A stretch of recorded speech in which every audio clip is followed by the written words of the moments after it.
தமிழகத்தின் நட்சத்திர தொகுதிகள் 12 உள்ளன. அவற்றில் தென்சென்னை, சிதம்பரம், வேலூர், ராமநாதபுரம், தேனி, தூத்துக்குடி, கன்னியாகுமரி, கோவை, தருமபுரி, தென்காசி, விருதுநகர், நீலகிரி ஆகிய தொகுதிகள் பார்க்கப்படுகின்றன.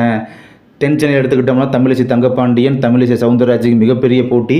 சிதம்பரத்தை எடுத்துக்கிட்டோம்னா இங்கிட்டு விடுதலை சிறுத்தை கட்சி தலைவர் திருமாவளவன் மற்றும் அங்கிட்டும் பார்த்தீங்கன்னா கார்த்திகினி. ஸோ இவ்வளோ போட்டி இருக்குது. வேலூரில் பார்த்தீங்கன்னா குறிப்பாக அங்கேயும் பார்த்தீங்கன்னா திமுக சார்பில் கதிர் ஆனந்த் இருக்காங்க, ஏசி சண்முகம் பாஜக சார்பில். ராமநாதபுரத்தில் பார்த்தீங்கன்னா சுயேட்சையாக அங்கே ஓபிஎஸ் அவர்கள் இருக்கிறார்கள்.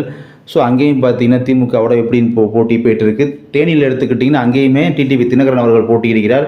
தூத்துக்குடியில் பார்த்தீங்கன்னா கனிமொழி அவர்கள். இப்படி எல்லாம் பார்த்தீங்கன்னா ஒரு மிக முக்கியமான தொகுதியில் பார்க்கப்படுது. கோவையில் அங்கே அண்ணாமலை போட்டி போகிறார். அதை எதிர்த்து பார்த்தீங்கன்னா அங்கிட்டு அதிமுக சார்பில் சிங்கை ராமச்சந்திரன். ஸோ இந்த மாதிரி இருக்குது. தருமபுரி தொகுதியில் பார்த்தீங்கன்னா சௌமியா அன்புமணி.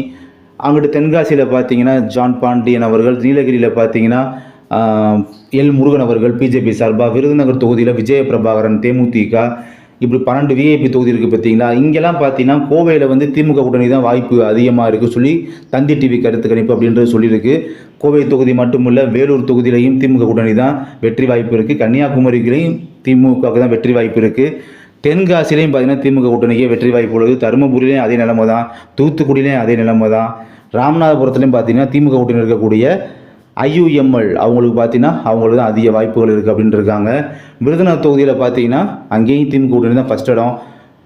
அதுக்கப்புறம் நீலகிரி தொகுதிக்கு பார்த்தீங்கன்னா அதுவும் திமுக கூட்டணிக்கு மட்டும்தான் இருக்குது. பெரும்பாலும் திமுக கூட்டணி தான் எல்லாமே அப்படி தான் இருக்குது. சிதம்பரத்துலேயும் பாருங்கள், அங்கேயும் அதே தான்.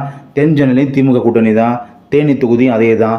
ஸோ 12 விஐபி தொகுதியும் பார்த்தீங்கன்னா திமுக கூட்டணிக்கு மட்டும்தான் வெற்றி வாய்ப்பு அப்படின்றது போகுது அப்படின்றது இதன் மூலமாக கருத்து கணிப்பு மூலமாக வெளியாயிருக்கு.